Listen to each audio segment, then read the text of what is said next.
Thank you, Ajit sir. Thank you, Imran sir and GSAR for giving me opportunity to speak on this topic. Actually, this topic is my current project, and I'm working on it since last 4 years. Uh, this is an ongoing project, so comments and questions are welcome. Uh, I will read it because I'm not very much comfortable in uh, communication or without saying anything and speak fluently. So I will read, and if you have any queries or comment or anything you want to discuss, we can discuss after my paper. So first I will give the background which I am going to discuss. This is on the basically I am giving the I will talk. I am going to talk about the 9 major caste massacres uh, took place in Bihar, especially in central Bihar, comprises Jahanabad, Araval, Gaya, Bhojpur districts, and Aurangabad district. So let me start with my abstract. That is, historically, the field of Bihar politics is predominantly structured around the dynamics of caste and class that exhibits different patterns of political mobilization and social coalitions.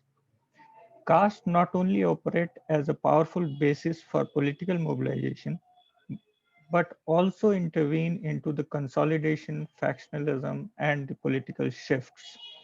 Contrary to the belief that castes are uniquely immobile, fixed, and rooted in religion, politicization of caste points to the ability of caste to act as a dynamic associational resource.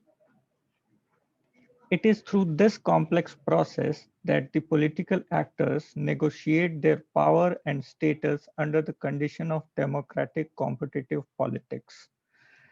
This paper would try to unfold the story of power struggle between various caste communities, especially between upper caste like Brahmins, Bhumihars, Rajputs, and Kayasthas, and backward caste, uh, largely dominant backward castes like Yadavs, Kurmis, and Koiris in Bihar, as well as their organizational association with political parties and groups, including the Naxalites.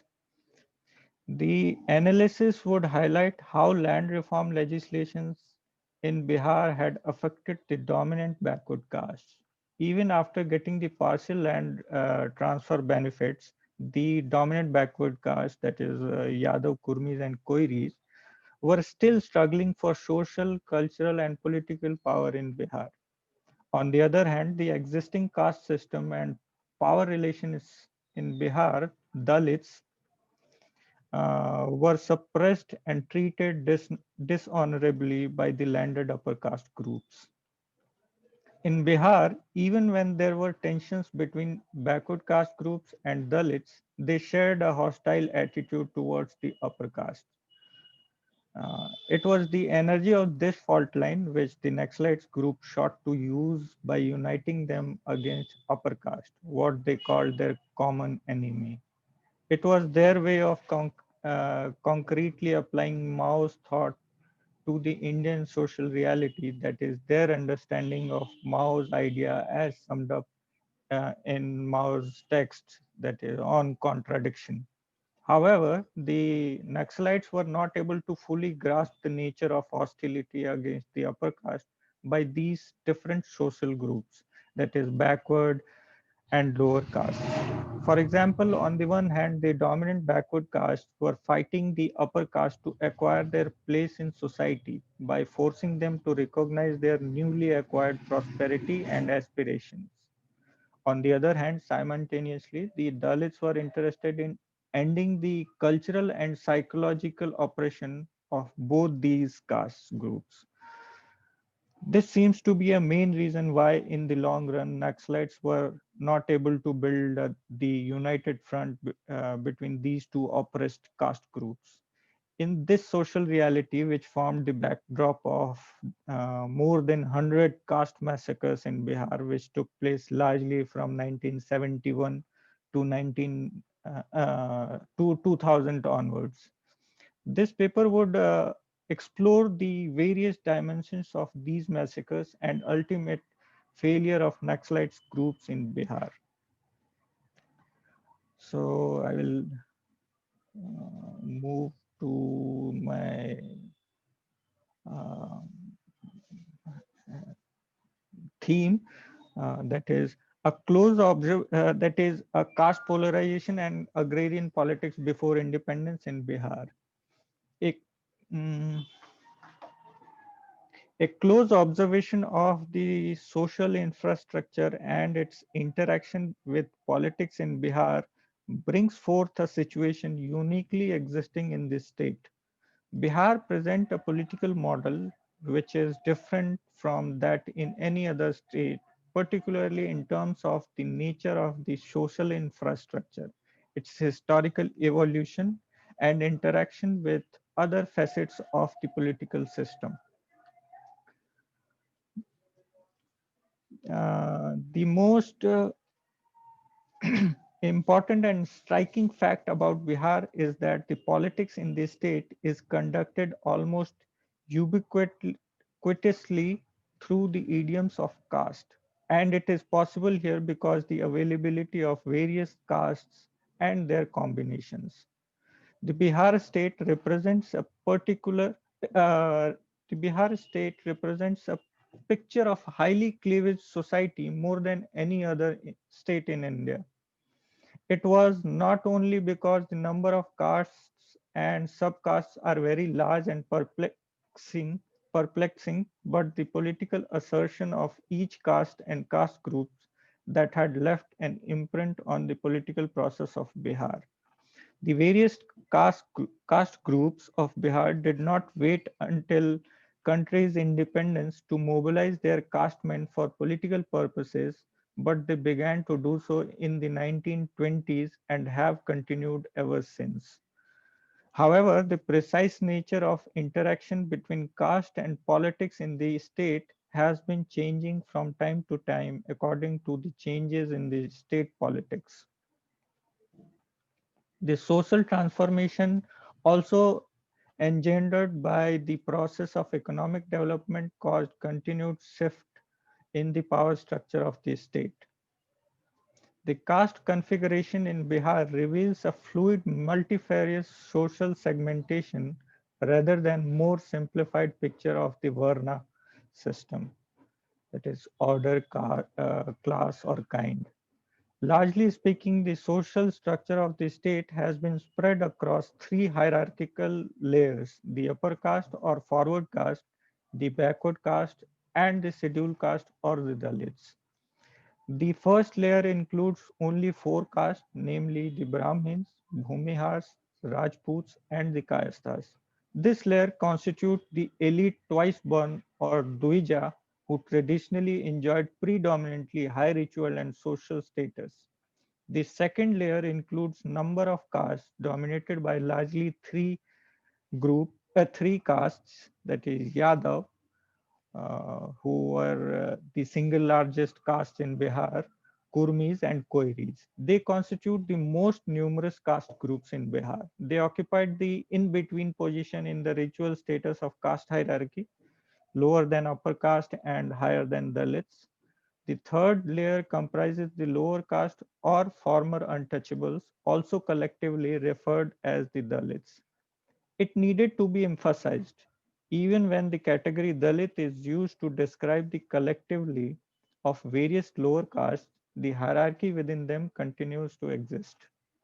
During the 18th century and early 19th century, there was a striking absence of assertive politics on the part of dominant backward caste at the provincial level in Bihar. Dominant status can't be ascribed to a single caste in Bihar. The landlords in Bihar plains belonged to almost all upper caste who owned a sizable portion of land in the state. Roughly before 1920s, there were few people among the backward caste that owned substantial land holdings. Of course, few Yadavs and Kurmis owned land which was less than 20% land at the village and local level. Although after Permanent Settlement Act of 1793, a new form of landlordism with an intricate stratification of zamindars, tenant landlords, tenants and subtenants, and agricultural laborers at the bottom had come in the picture in the state of Bihar. The upper caste owned more than 78% of the total land area and thereby dominate the economic, political, and cultural life of Bihar. Since these upper caste owned the maximum land and were not directly involved in cultivation, they lease out land for cultivation to the other backward castes. In addition, some of them also hire agricultural laborers for the direct cultivation of land. This dominance of upper caste in the state remained unchanged and unchallenged throughout the 19th and early 20th century. Land settlement, in fact, served to confirm the place of the upper caste as landlords. Thus, this continuing dominance of upper caste established the existing order, which tried to impede the growth of political consciousness in Bihar. Before independence, the British developed the new administrative system and made the English language as essential qualification for good jobs through the new education system and the introduction of the print culture. The fraction of new middle class emerged amongst the various castes. Mainly, it was middle class which sought to control their respective caste communities as well as desiring change in power relation in Bihar society. The most beneficiary caste among these were the section of Kayasthas, as they had acquired English education and participated in the administration. The Kayastha caste, being the most literate and traditional background of modern education, were the first to organize themselves. In 1894, the local branch of the All India Kayastha Mahasabha was established in Bihar. It attracted most of the educated upper caste into its field of influence. It started organizing caste members and helping them to acquire English knowledge. The Kayastha, who took the lead in English education, showed the way by launching the Bihar Kayastha Provincial Sabha to promote literacy of women, permit widow remarriage, and removing sanction against overseas travel. Indeed, the leadership of the Bihar Kayastha Provincial Sabha played the main role in the first modern political movement launched at the turn of the century for separation of Bihar from Bengal. Their example was followed in the same year by the Bhumihar castes, who organized the Pradhan Bhumihar Brahmin Sabha to improve moral, social, and educational reforms of community and to represent the wants of the community to the government. After the Kayastha caste, they were the most influential caste in Bihar. There were a number of zamindars and ryots who belonged to this caste also. In 1899, Bhumihar Brahmin Sabha emerged as the strongest caste association. With its establishment, they created a series of Bhumihar Brahmin colleges, schools, and hostels in various parts of the state. By 1899, Maithili Brahmin, under the leadership of Darbhanga Maharaj and Rajputs, under the leadership of few educated zamindars, started their own caste associations. The Bhumihar Brahmin Sabha concentrated almost entirely on asserting their claim as Bhumihars to Brahmin status by starting schools to teach Sanskrit and rid the community of Brahmin priests. The lower caste did not take long to form their own caste association. In the early 20th century, backward and lower caste formed their caste associations to gain political presence and express their power aspirations, dominance in Bihar social structure. But the early politics of the province predominantly centered around caste associations of upper castes. The basic thrust of the early politics was competition among the four upper castes for access to new opportunities. The respective caste association started mobilizing their caste members to extend educational facilities for them so that they could dominate the colonial administration in order to preserve their economic power and social status. In colonial Bihar, the upper caste had access to the available resources to participate in state administration and economic system. Hence, competition for securing the benefits of available opportunities in this period was confined to the castes only. The primary reason for the emergence of these caste associations was the need to secure maximum benefits from new opportunity, particularly in the form of jobs, government jobs. Their major effort was geared toward the spread of education among caste members. They appealed to the rich caste members to assist this venture, and through this, a network of educational institutes, social and cultural institutes had emerged for their caste fellows. Rich landlords started giving scholarships to the needy students belonging to their own caste so that they could benefit from the available opportunities of higher education and gainful government employment. The sort of open caste encouragement through financial assistance or otherwise became a characteristic feature of early social, political, and cultural life of Bihar.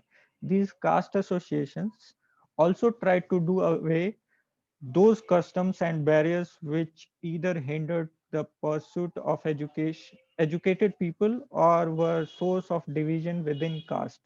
For example, prohibition of sea travel was condemned by the people like Sachidanand Sinha from Kayast Caste Association.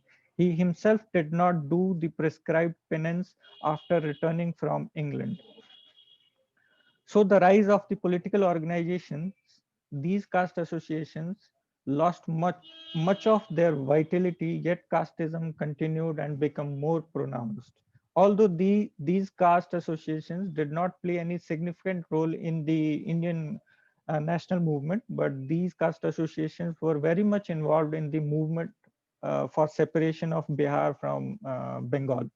The government service as well as other professions like law and teaching were dominated by Bengalis. The influence of Bengalis in public life of Bihar was a great obstacle for the advancement of educated groups of Bihar, particularly for Kayastha castes.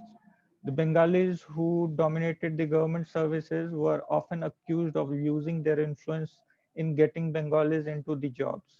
The dominance of Bengalis was resented by the Kayastha caste because they were dependent on their livelihood and advancement upon professional and public services. The programmatic content of caste associations were apparently social, but their main objectives were upliftment of their respective caste members. This attempt at raising and preserving the social status of particular castes was resented and resisted by other contenders. This in turn strengthened the sense of caste solidarity and hardened the intercaste antagonism when politics emerged as another field for power and prestige in the early decades of 20th century. It was this intercaste rivalry which transformed itself into the political sphere. Therefore, the social identity was transformed into political identity, which continued to sustain casteism in Bihar. The British authorities also intervened in this Bihar's caste order in various significant ways. On the one hand, they gave the Brahmins extraordinary precedence by taking their advice on what was correct custom in social structure in India. This gave Brahmins a lot of supra local influence of the kind they did not enjoy hitherto, certainly in South India and Maharashtra. On the other hand, British also introduced Morley Minto reforms in 1909. By this reform, separate electorate were created which gave fillip to backward caste in their quest for self-respect and self-worth. After that, the dominant backward caste, especially in Bihar, began to organize themselves as separate group clinging to its own identity. This gained momentum from 1917 onwards, and various caste associations of backward caste began to emerge. Most caste associations were directing their primary attention to improvement in their social and economic status. Indeed, political questions were barred from consideration by the various caste conferences and sabhas. Many of the caste associations, which were initially organized for non-political purposes, later assumed political importance while retaining their earlier interest in social and economic advancement. The politics in the pre-independence period of Bihar was monopolized by the upper caste because of their economic positions, social dominance, and cultural advancement, as we were discussed earlier. And through their caste associations, the dominant backward caste were also aspiring to move up the social ladder and imitate what is referred to as Sanskritization in sociological literatures.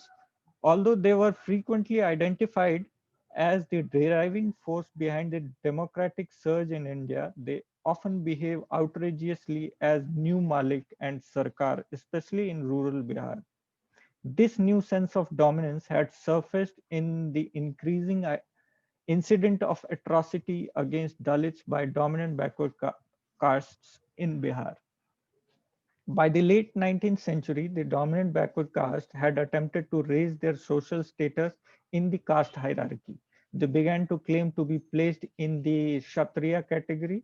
These dominant backward castes, namely Yadavs, Kurmis, and Koiris, were regarded as pioneers in the formation of caste associations, giving a fillip to horizontal mobilizations of castes. Unlike caste associations of upper caste, the backward caste associations also took up the demand of socio-economic and political privileges. The formation of the Triveni Sangh comprises the Yadavs, Kurmis, and the Koiris in the 1930s was a pointer in this direction. The effective pressure created by them not only brought an end to the practice and forced unpaid labor, that is begar, but also encouraged them to extend their demand for making reservation in matters relating to employment as resented their almost non-representation in the government jobs. In this row, a Yadav leader, Babu Swayamvar Das, and a Kurmi leader, Vimla Charan Singh from Triveni Sangh, moved a resolution in the Legislative Council on 21st August 1931 to demand reservations for the Yadavs, Kurmis, and Koiris in the Bihar and Orissa provincial civil services.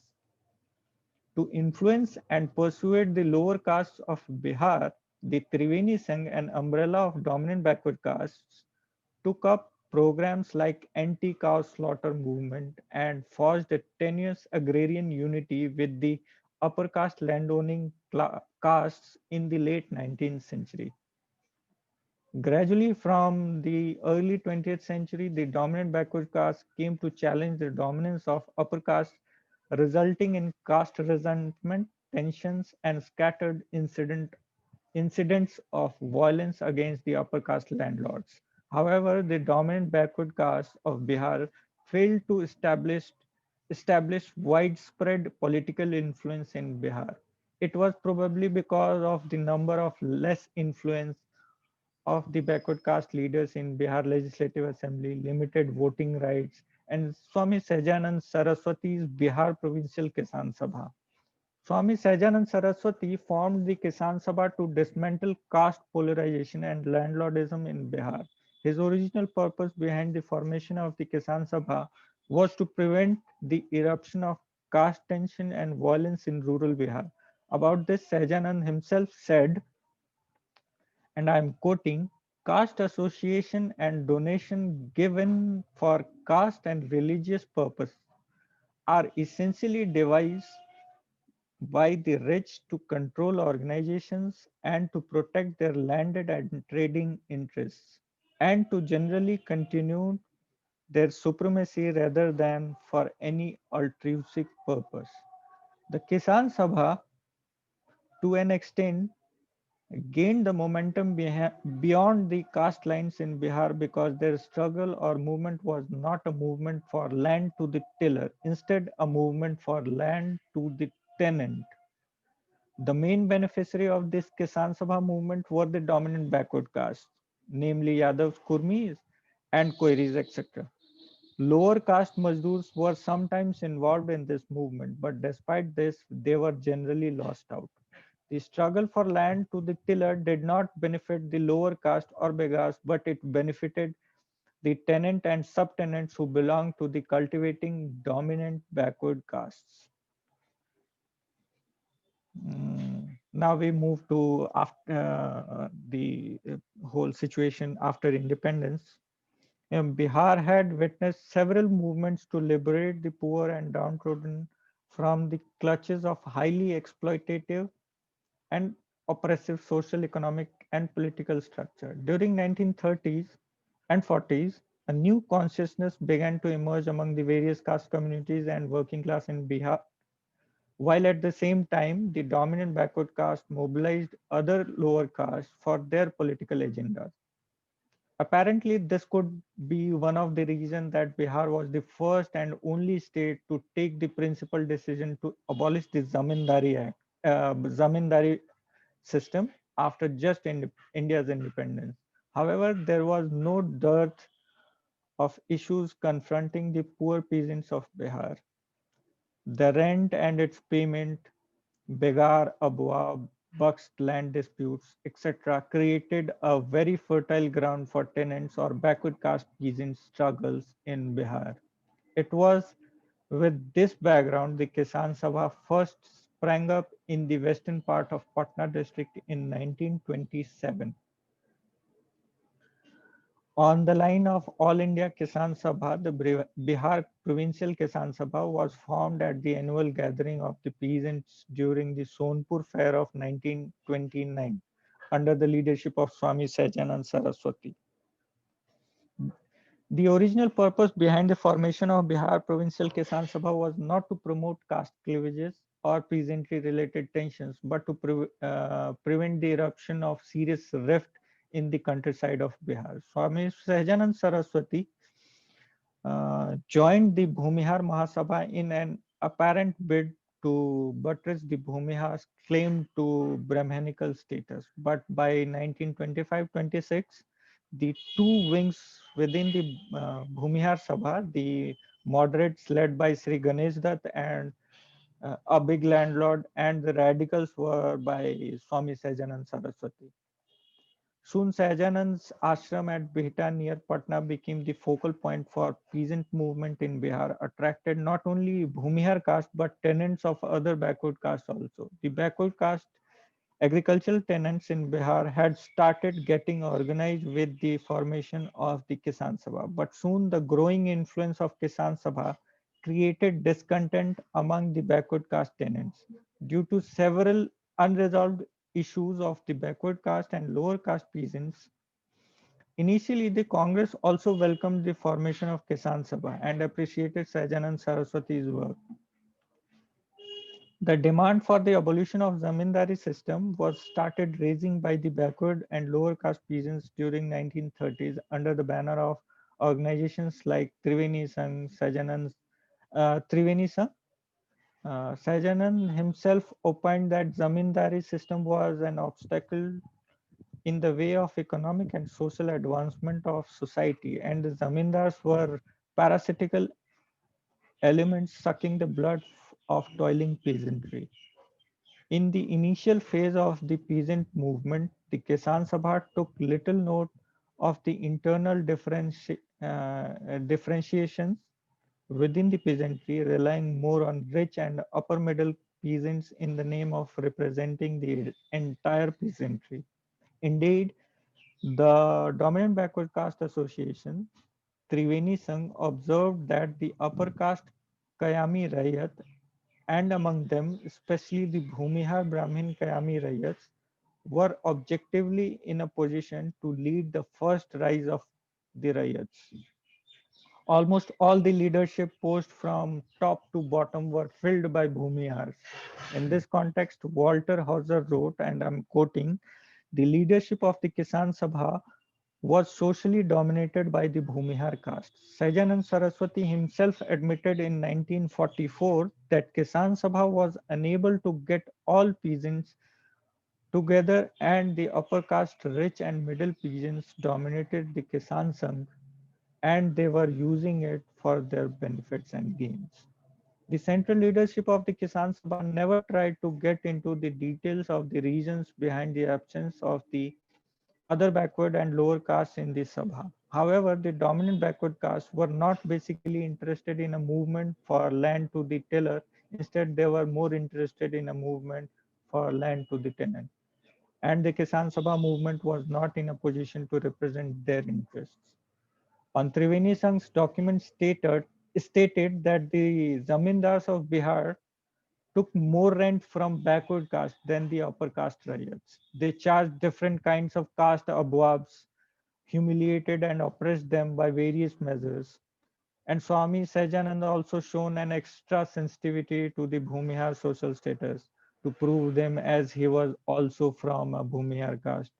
But he did not show the same sensitivity to social questions of the backward caste. Therefore, it would be no exaggeration to say that the Kisan Sabha was unable to accommodate the economic and social grievances of the riots from the all caste communities. It failed to build a bridge between upper caste and backward caste riots. As a result, no strong relationship developed between the Kisan Sabha of the Triveni Sangh, which led to a rift in the peasant society of Bihar. Moreover, on the other hand, much before Kisan Sabha and Triveni Sangh, the upper caste zamindars of Bihar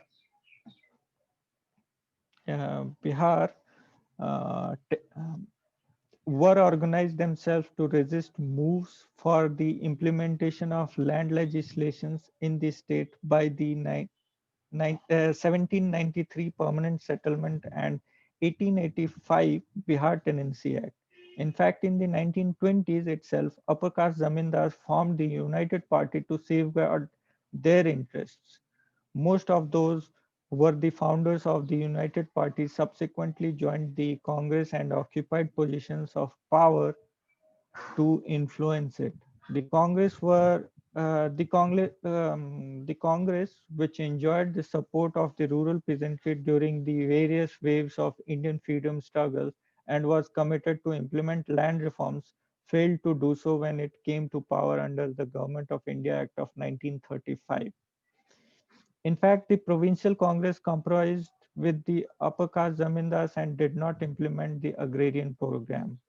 Despite that, Bihar government had to move the Bihar abolition of Zamindari bill in the assembly in 1947 because of the persistent demand from various backward and lower caste peasants movements in Bihar.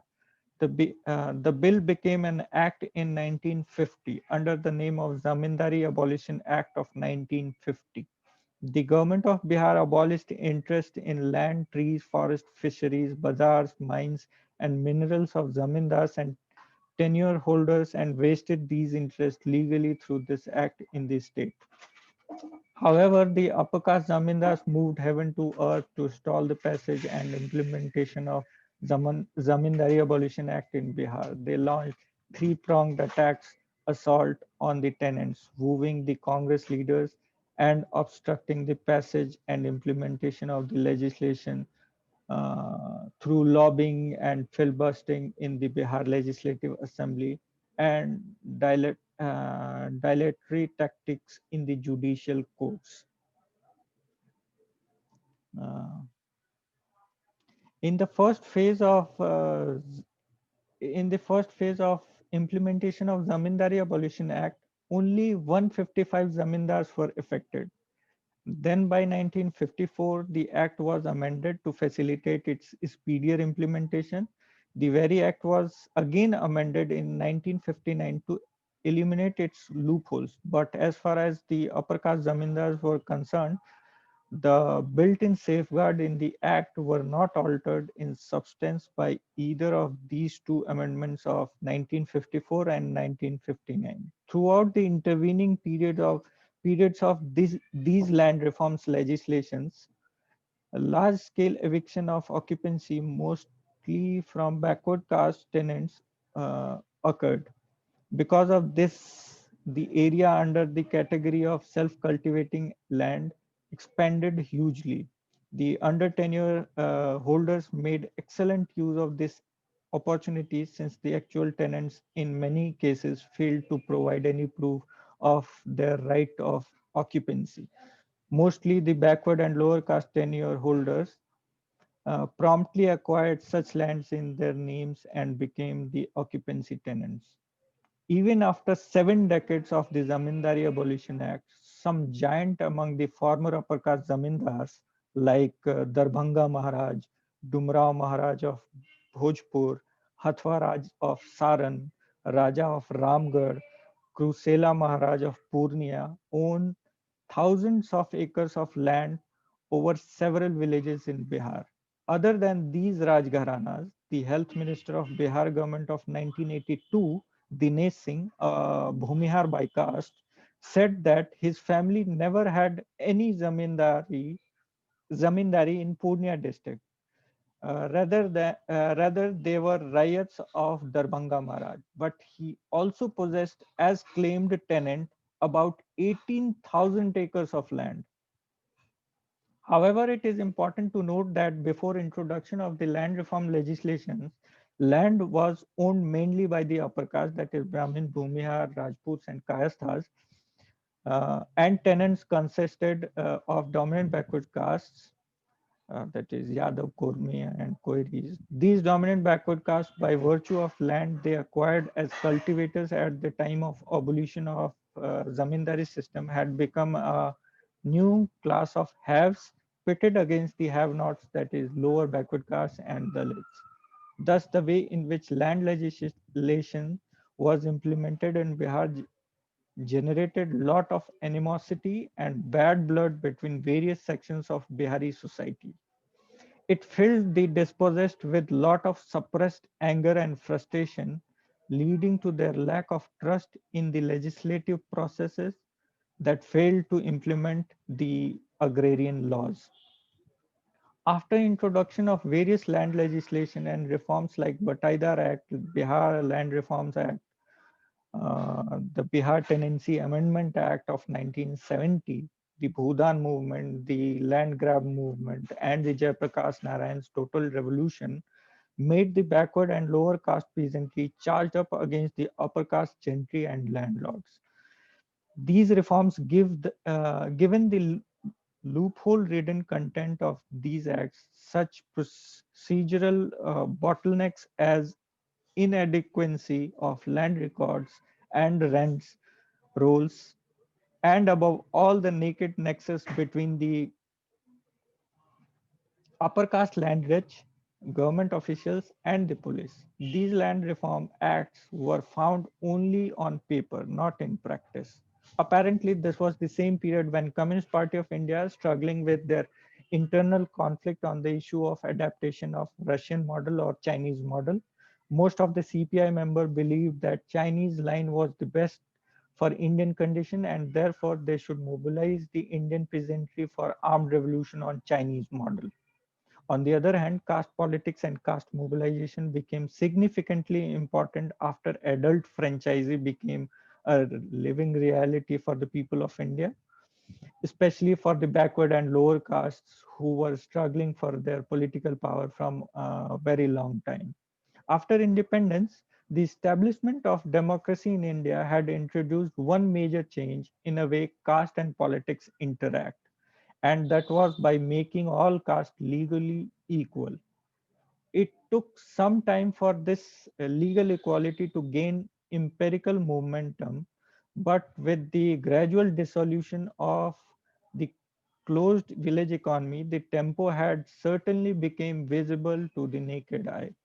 The combination between law and economic change had allowed castes that were hitherto considered low to take the fight to the upper caste communities and even to thumb their noses at established symbolic and ritual systems. The dominant backward caste wanted to dislodge the upper caste from position of power by two kinds of approaches in Bihar. The first one concentrated on their mobilizations as peasant community. It was initiated by members of cultivating castes such as Sri Deo Saran Singh, a Kurmi leader in Bihar from 1930s to 50s, and Swami Sejanand, a Bhumihar by caste who became a leading figure of the Bihar Kisan Sabha in the 1930s. The second approach was more relied on caste identities and primarily articulated by socialist leaders such as Ram Manohar Lohia and Bindeswari Prasad Mandal in Bihar. According to them, caste was the main obstacle toward the creation of an egalitarian society. Over the years, broadly, these two approaches had contributed to the rise of the sharpening tensions between backward caste and the upper castes in the politics of Bihar. Perhaps because of this frustration and anger, the upper castes of Bihar involved in violent caste conflicts with Naxalites and backward castes. Bihar witnessed sharp competition between dominant backward castes and upper castes after independence for political power. But from 1947 to 1967, the upper castes were managed to seek support from the lower caste in order to tilt the balance of power in their favor. In Bihar politics, after 1963 onwards, backward castes began to play a major role. The Congress debacle in the election of 1967 marked an important stage in the upsurge of backward castes in Bihar. In 1967 Bihar legislative elections, the Yadavs, Kurmis, Banyas, and Koiris gained remarkably and constituted 31.6% of MLAs. Shortly after the non-Congress government of 1967 to 69, the Congress party again formed the state government in Bihar. Though in the 1970s, the Congress Chief Minister Daroga Prasad Rai, who belonged to the Yadav caste, wanted to convey the message to the backward caste that his party was willing to become a partner with backward castes in political dominance and power of the state. For this Dr. purpose, Rajesh, he set up. Yes. I'm sorry I'm interrupting. We know that it's a very well researched paper, and we would really love to listen to the paper, but since we are restricted by the time frame, Yes, give me 10 minutes more. Okay, please try to wind up. Yes, yes.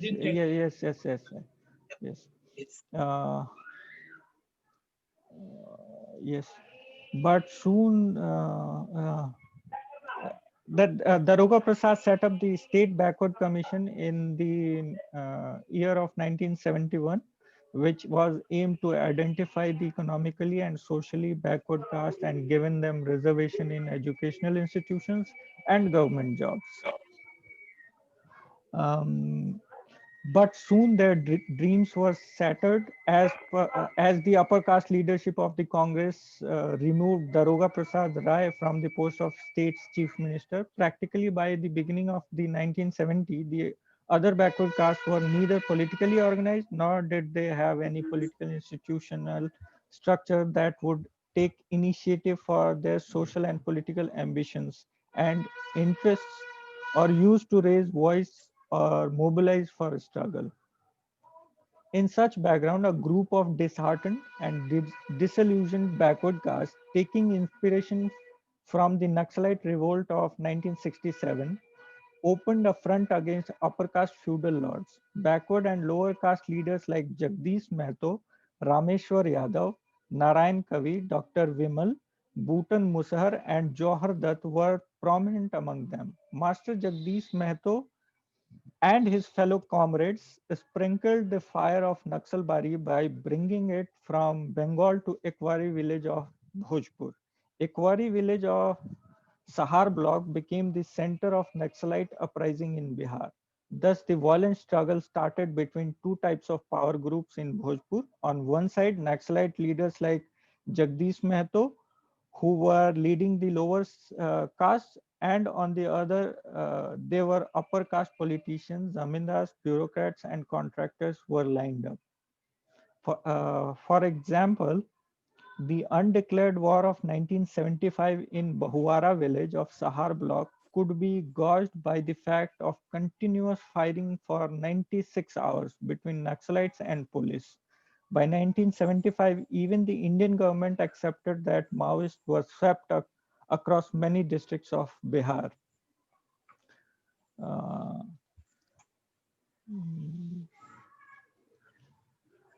yes, but last two pages are left. The upper caste consisting of Brahmin Kayasthas, Bhumihas and Rajputs had retained a political significance disproportionate to their numerical strength till 1977 in Bihar. Then elections were announced after the national emergency and the Karpuri Thakur formed his government. For the first time in Bihar, the backward caste acquired a preeminent position in the power structure of Bihar. On the one hand, the Karpuri Thakur's cabinet announced 26% reservation through Mungeri Lal Commission for the backward caste in the government jobs. On the other hand, the beginning of bloody caste struggle in Bihar started in the same year of 1977. In the Belchi village of Patna, 14 lower castes were killed by the Bhumi Sena of the Kurmi caste. The Indira Gandhi, the top leader of the Congress, visited that small village of Dalits sitting on elephant because the monsoon rains had submerged the road and caused the flood situation. The Belchi massacre was, in fact, the first such incident in Bihar, which gave rise to an endless series of caste massacres. In fact, this massacre, Dalit got furious towards Kurmis in Bihar. Therefore, the Congress took advantage of this opportunity and again managed to mobilize Dalits into their favor. The Congress once again retained power in Bihar from 1980s to 1990s. This was the same period when CPI-ML Liberation launched Indian People's Front, that is a group of Naxalites, united group of Naxalites, in pursuit of its policy for broadening its base. The IPF, with the help of backward caste, tried to mobilize lower caste. They also ignited the caste feeling in Bihar and polarized the politics of the state in terms of lower castes and the upper castes. Evidently, the leaders of the backward caste know that it was futile to wage a lone battle with the support of the lower backward castes and Dalits against the powerful upper caste landlords. The IPF or Naxalite groups reoriented their philosophy by declaring that class struggle will continue with caste orientation. The radical Maoists made a special appeal to the Kurmis and Yadavs in Bihar to join their organization. The Naxal outfit, MCC, on its part, launched a drive to enlist the support of Yadavs Kurmis in central Bihar. In the Bagaura, Dalilchak, and Bara massacre, almost 100 upper caste landlords were killed by the MCC, in which the Yadavs' participations were significant. Therefore, the period of violence and counter-violence in the name of self-defense, wages, dignity, land, and the issue of other social justice continued uh, um, in Naxal-affected areas of Bihar. The open brutality became more prevalent and rapid even after 1990s when Lalu Prasad became the chief minister of Bihar. The Congress rule in Bihar with the support of Muslims, lower backward castes and Dalit groups had come to an end in the 1990s. Perhaps the increasing caste violence, influence of private caste armies, mobilizations of other backward caste on caste lines, the 1989 Hindu-Muslim Bhagalpur communal riots, and the inclination of lower backward caste and Dalits toward the Naxalites were the main reason for Congress defeat in Bihar. As a result, in Bihar legislative election of 1990, the Janata Party came in power and Lalu Prasad became the chief minister of Bihar.